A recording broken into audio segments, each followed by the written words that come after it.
नमस्कार, आप देख रहे हैं एचएनएन न्यूज। मैं हूं आशीष सिन्हा। हमारे खास शो प्राइम टाइम प्रहार में आपका बेहद स्वागत है। हिंदुस्तान में लव जिहाद का जाल फैलता ही जा रहा है। हर दिन बढ़ते लव जिहाद के मामले पूरे देश को परेशानी में डाल रहे हैं, जो सामाजिक और राजनीतिक बहस का अब पूरे देश भर में केंद्र बन चुके हैं। यानी लव जिहाद देश की जनता के परेशान करने के साथ साथ डेमोग्राफी में भी क्या बदलाव कर रहा है, जो वाकई में चिंता का विषय है, जिसको लेकर मुख्यमंत्री योगी आदित्यनाथ ने भी अब चिंता जताई है। उनका कहना है कि इसके जरिए डेमोग्राफी बदलने की साजिश हो रही है। लव जिहाद के नाम पर हमारी बेटियों के साथ खिलवाड़ किया जा रहा है। क्या डेमोग्राफी को चेंज करने की कवायद चल रही है हमारे मुल्क में? प्राइम टाइम प्रहार में इसी पर चर्चा करेंगे, लेकिन उससे पहले हम आपको कुछ आंकड़े दिखाना चाहते हैं जो काफी हद तक इस कहानी को बयां करते हैं। देश के ऐसे 8 राज्य हैं और एक केंद्र शासित प्रदेश है जहां पर हिंदू अल्पसंख्यक हो गए हैं। जी हां, हिंदुस्तान में हिंदू अल्पसंख्यक हैं। लक्षद्वीप की बात करें, केंद्र शासित प्रदेश है जहां पर हिंदुओं की आबादी महज 2.5% है। मिजोरम की बात करें तो 2.75%। नागालैंड की बात करें तो 8.75%। मेघालय की बात करें तो 11.53%। जम्मू कश्मीर की बात करें तो 28.44%। अरुणाचल प्रदेश की बात करें तो 29%। मणिपुर की बात करें तो 41%, 41.39%। और पंजाब की बात करें तो 38.40%। यानी हिंदुस्तान में हिंदू कई राज्यों में अल्पसंख्यक हो गए हैं। हमारे साथ खास मेहमानों का पैनल जो है वो जुड़ा है। हमारे साथ फरहत अली खान साहब हैं, मुस्लिम स्कॉलर हैं। हमारे साथ डॉक्टर आशीष हांडा हैं, नेता हैं भारतीय जनता पार्टी के।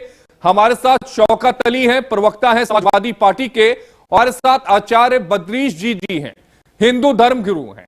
आप सभी का बेहद स्वागत। सबसे पहले तो आपको और आपके चैनल के सभी प्यारे प्यारे दर्शकों को भारतीय जनता पार्टी की तरफ से मेरे यानी डॉक्टर आशीष का प्यार भरा नमस्कार। देखिएगा, यह बात बहुत स्पष्ट है कि जब एक माननीय मुख्यमंत्री, वो भी योगी आदित्यनाथ जैसा मुख्यमंत्री, जो कि अपनी बात पे अटल रहता है और जो तथ्यों के ऊपर बात करता है, जब वो ऐसी बात कहता है कि डेमोग्राफी बदली जा रही है, तो ये अपने आप में एक सोच का विषय जरूर है। और ये पहली बार नहीं कहा गया और ना ही पहले मुख्यमंत्री द्वारा कहा गया है। ये हम सबके सामने है कि 1947 में जब देश का विभाजन हुआ तो उस समय क्या देश के अंदर जनसंख्या के आधार थे, किस धर्म के कितने अनुयायी थे और पाकिस्तान में कितने थे। और आज जब वो हम परिस्थितियां देखते हैं बदली हुई, तो कई ऐसे हमारे देश के अंदर, हिंदुस्तान के अंदर ऐसे राज्य हैं जहां से हिंदुओं को पलायन करने पे मजबूर होना पड़ रहा है, जहां पे हिंदुओं की तादाद लगातार कम होती जा रही है, जहां हिंदुओं को आपस में लड़वाया और भिड़वाया जा रहा है। और वहीं पे आप देखिएगा, ये बात अपने आप में इसलिए समझ में आती है कि जब इसके बाद इससे भी एक कदम आगे जाके दूसरे देश के भगोड़ों को सिर्फ वोट बैंक पॉलिटिक्स के लिए देश के अंदर आने की अनुमति दी जाए, खुद उनके वोटर आई कार्ड बनाए जाएं और वोट बैंक पॉलिटिक्स के नाम पे आप देश के अंदर ऐसे लोगों को आने दें जो हमारे देश के निवासी नहीं है, और उसके बाद उनके फर्जी आधार कार्ड बनवा के, उनके वोटर आई कार्ड बनवा के उनको देश के अंदर वोट देने का अधिकार देने। लेकिन आशीष जी, सवाल तो ये उठता है ना कि वो देश के अंदर आ कैसे जाते हैं? तो खड़ा करता है।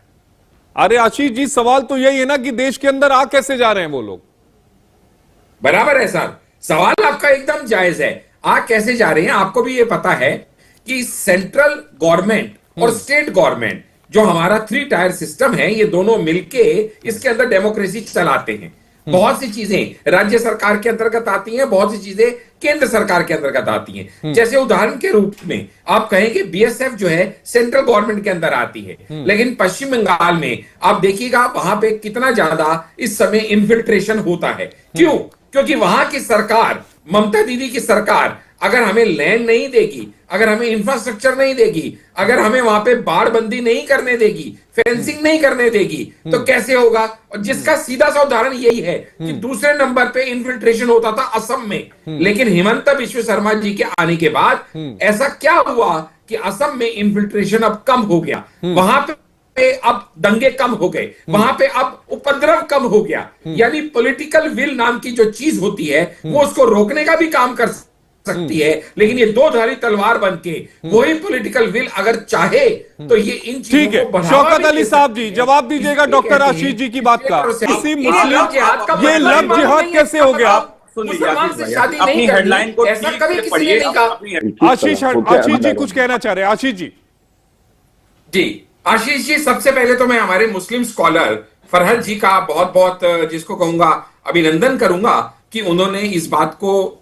खुलेआम टीवी पे चैनल पे लाइव में ये कबूला कि हाँ लव जिहाद जैसी परेशानी इस समय हिंदुस्तान में है। सबसे पहली बात तो कहते हैं किसी प्रॉब्लम को खत्म करने का पहला कदम ही होता है उस प्रॉब्लम को मानना कि हाँ प्रॉब्लम है, तो ही उसको खत्म किया जाएगा। भाजपा सपा के प्रवक्ता की तरह नहीं जो उसको इग्नोर कर रहे हैं, पहली बात। नहीं, लेकिन शौकत दूसरी अली बात जी, मैं यहाँ आप भी उनसे- मानते हैं एक क्या? मिनट, एक मिनट, आशीष जी। जी, आशीष जी थोड़ा ठीक है, शांत रहिए। ठीक है। एक मिनट मुझे बात खत्म करने नहीं दीजिए। नहीं, एक मिनट लेकिन एक मिनट दूसरी रुक बात, जाइए, एक मिनट। आपने जो सवाल उठाया सर, मेरी बात खत्म तो होने दीजिए। आशीष जी मैं आपको पूरा पूरा मौका दूंगा। यही डिनायल है। वो अभी भी कह रहे हैं कि मैं नहीं कह सकता हूं।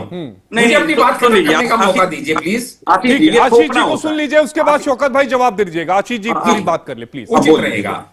आशीष भाई आपका बहुत बहुत आभार। देखिए लेकिन हमारे मुस्लिम स्कॉलर सर से मैं थोड़ा यहाँ पे इत्तेफाक नहीं रखता, क्योंकि कहीं ना कहीं अभी भी वो बेनिफिट ऑफ डाउट उन भटके हुए नौजवानों को देने का प्रयास कर रहे हैं। अच्छा आप बताइए, अरे टीवी कोई में जो भटके बोले- हुए नौजवान नहीं है सुनिए ना, आशीष भाई, ये मुझे मालूम भटके है, हुए मैं नहीं उनकी है, ये भाषा बोल प्री रहा हूं। प्रिपेयर है, आशीष ये जी, मानसिक सबर रूप तो से बहुत रखिए। स्ट्रांग है। ये कोई भटके हुए नौजवान नहीं है, मैं नहीं सबर मानता। रखिए, मैं जो sarcastic मुल्क होके को कह रहा हूं। बांटने की कोशिश करेगा मैं उसको भटका हुआ नहीं मानूंगा। आशीष जी आपने हमें बोलने के लिए बुलाया है जी, ना, तो प्लीज हमें आप बोलने बोलिए। दीजिए। मैं सरकास्टिक होके कह रहा था उनकी बात को कि वो जिस तरह से बेनिफिट ऑफ डाउट देते हुए कह रहे हैं कि वो भटके हुए नौजवान टीवी को देख के भटक गए, तो आप मुझे बताइए अगर टीवी को देख के भटक गए तो फिर सारे मेरे मुस्लिम भाई नौजवान ही क्यों भटके, हिंदू भाई नौजवान क्यों नहीं भटके? टीवी तो सबके लिए एक जैसा है।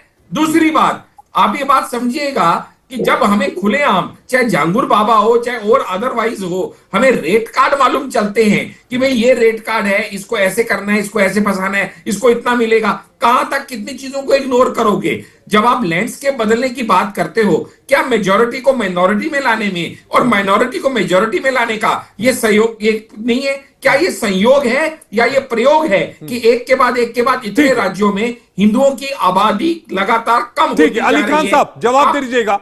आप सोचिएगा ना, जब इस तरह की बातें होती हैं कि भाई इस तरह से टीवी से भटक गए, फलाना हो गया, ढमकाना, यानी कहीं ना कहीं वो इस बात को मान तो रहे हैं कि वो भटक गए, लेकिन वो भटके नहीं है। ये एक सुनियोजित तरीके से ठीक किया हुआ है, है, अली खान षड्यंत्र जी है। से जवाब ले ये लेते हैं। एक अली proper खान जी, चूंकि आपने कहा आपका काउंटर किया है डॉक्टर आशीष ने, प्लीज। डॉक्टर आशीष साहब विद्वान व्यक्ति हैं और मैं उनकी हर बात का सम्मान करता हूं, क्योंकि हम लोग ऐसे ही विद्वान लोगों से सीखते हैं।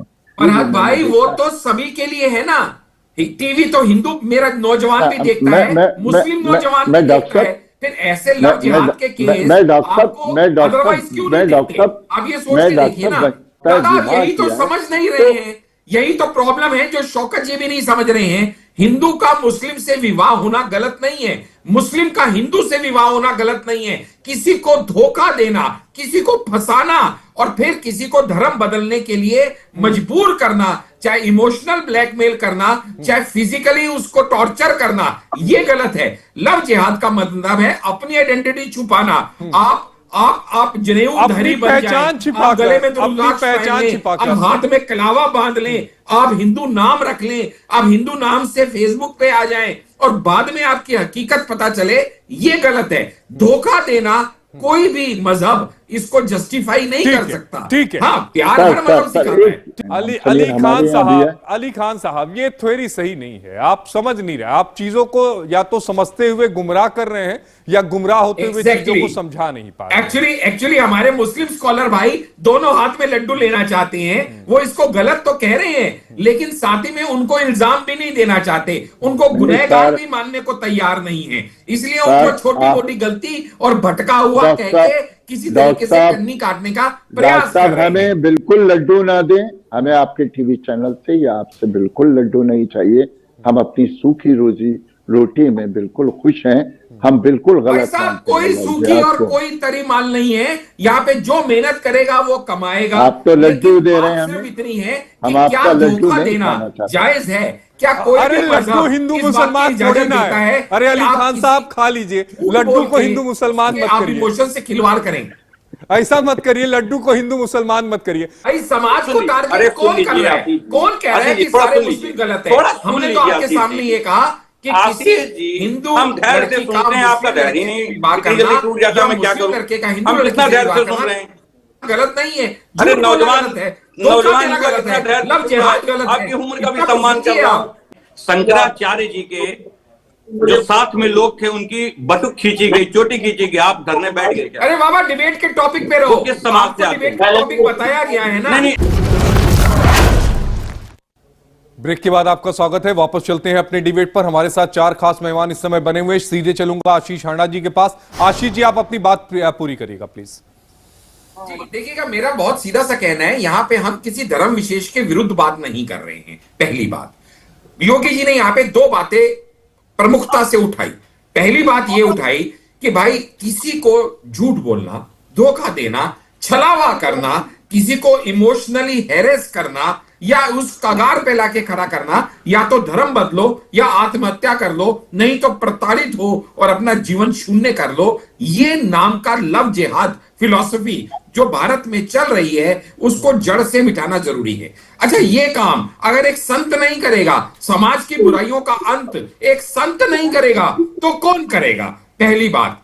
दूसरी बात, उन्होंने कहा कि अगर डेमोग्राफी भारत की चेंज हो रही है, हिंदुस्तान में हिंदुओं को पलायन करने के लिए मजबूर होना पड़ रहा है, जो क्लियर डाटा दिखा रहा है, आपके पास भी है और हमारे पास भी है, कि जिन स्टेट्स में हिंदू ज्यादा होते थे वहां कम होते जा रहे हैं। तो कुछ तो हालात रहे होंगे। कहते हैं ना, कुछ तो वजहें रही होंगी, यूं ही कोई बेवफा नहीं होता। तो वो हालात किन पॉलिटिकल सिचुएशंस ने पैदा किए, वो पॉलिटिकल विल क्या रही जिसने जानबूझ के ये होने दिया? क्या ये संयोग है या ये प्रयोग है? इन तथ्यों के ऊपर गंभीरता से सोचते हुए शौकत जी, अब इसका जवाब भी निवारण दीजिएगा। करना जरूरी है। इतना ही तो कहा योगी जी ने। लेकिन ऑपोजिशन को, सपा को सिर्फ बर्बादी फैलानी है, उनको सिर्फ विपक्ष का काम करना ठीक है।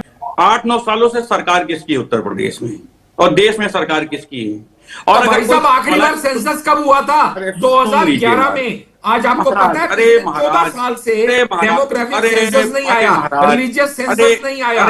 तो कैसे वो पता चलेगा जब उसको करने का प्रयास करते हैं, SIR करने का प्रयास करते हैं, तो आप छाती पीटना शुरू कर देते हैं। आशीष जी, देखिए मैं कितने प्यार से सुनता हूँ, विपक्ष में बैठा हूँ, आप तो सत्ता में हैं, काहे डर है आपको? विपक्ष वालों को चिल्लाना चाहिए। आपको सिर्फ झूठ फैलाना थोड़ा है। धैर्य रखिए, थोड़ा धैर्य रखिए, आपको मालूम है ना, सुनिए डॉक्टर साहब, के थोड़ा अंदर सुनिए एक तो, बूंदशाही अरे थोड़ा अपना दिल काम पे- कर जाती थोड़ा है, दिल और पे वही ठंडक काम तो आप पाने करते दीजिए। हैं। लोगों अरे के मन में महाराज, डाउट क्रिएट करते अरे हैं, महाराज, लोगों के मन में सस्पिशन थोड़ा पैदा करते धैर्य हैं, रखिए। लोगों भैया, के इनको मन आधा में घंटा शंका दीजिए, पैदा तो करते हैं, मुझे और तो बोलने कुछ के लिए करने को है व्याकुल नहीं, इनको क्योंकि सुनना है। कहीं का कोई कार्यभार ठीक तो है, है आशीष जी सुन नहीं। लीजिए ना, आपको शौकत जी देश जल्दी को बात आपको पूरी करिएगा। चलाना नहीं है, आपको खाली बैठे मैं बैठे चर्चा में सिर्फ शामिल अपनी नहीं मजा होता हूं ना, मस्ती जो करना बेवजह की है, चर्चा हो। टीका चीनी मैं करना चर्चा है। में इधर इस पे भाई, आरोप लगाया, थोड़ा धैर्य उधर उस पे रखिए, कटाक्ष सुनिए। किया, उधर उसकी टांग खींची। यानी ना आगे बढ़ना है, ना किसी को आगे बढ़ने देना है। आपसे उन्नति नहीं देखी जाती, क्योंकि आपको तो वही प्रदेश पसंद है जब उत्तर प्रदेश को उल्टा प्रदेश बहुत कहते थे। बधाई, आप तो वही वाला बहुत बधाई प्रदेश आशीष भाई, चाहते हो। आपने इतना अच्छा उन्नति भाषण देखी दिया, थोड़ी जाती है आप सुनने योग्य था। मैं इसका क्योंकि स्वागत जब करता हूं। कोई सत्ता भोगी मैं अच्छा कर्म सुनता योगी हूं, को इसलिए आगे आपकी बढ़ता बात हुआ को देखे, गंभीरता से तो सुन रहा हूं। सत्ता भोगी के पेट में देखिए दर्द होना। कितने, मैं आशीष जी, सुन लीजिए ना। मैं बता दे रहा हूं, देखिए कितनी अच्छी से डबल इंजन की सरकार में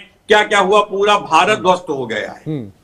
टेररिस्ट तक अंदर आ गए, पहलगाम में हत्या हो गई। हाँ, तो पहले तो इससे ज्यादा क्या नहीं लोगे? थे। कमाल बात जो करते हो। अरे दो सुन sitting लीजिए prime महाराज, minister को अरे उनकी भैया, अरे security शौकत के- अली जी, अरे पहले भैया, ऑपरेशन थोड़ा सिंदूर पानी नहीं हुआ था ना। इससे बड़ा सिक्योरिटी लैब बड़ी क्या विडंबना होगा? है। क्या बात बड़ी करते हैं विडंबना आप है, भाई सुना साहब? नहीं। माफ करिएगा आशीष जी, 30 सेकंड प्लीज। जी आशीष जी, देखिएगा, ये बहुत स्पष्ट है कि अब ये बदला हुआ भारत है। ना ये रुकेगा, ना ये झुकेगा, ना ये गलत बात कहेगा, ना गलत बात सहेगा। इसलिए जो चीज राष्ट्र हित में होगी वो सब कुछ किया जाएगा, चाहे धर्म को ये ऊपर रख ले। लेकिन हमारे लिए राष्ट्रहित सर्वोपरि था, राष्ट्रहित सर्वोपरि है, और राष्ट्रहित ही सर्वोपरि रहेगा। जहां तक बात रही कि भाई हिंदू मुसलमान जी। की, तो कोई हिंदू मुसलमान नहीं कर रहा। हम सिर्फ गलत को गलत कहने का, नहीं, गलत को गलत कहना लोगों चाहिए से- और इस बात को समझना चाहिए कि हम सभी भारतीय हैं। उसके बाद हमारी धर्म शुरू होती है, हमारी जात शुरू होती है, लेकिन हम भारतीय हैं। क्योंकि आप बाहर जाते हैं तो पासपोर्ट में आपके भारत ही होता है, रिपब्लिक ऑफ इंडिया। बहुत शुक्रिया आप सभी का, शौकत अली जी, आशीष जी और हमारे साथ दो धर्म गुरु जुड़े थे उनका भी।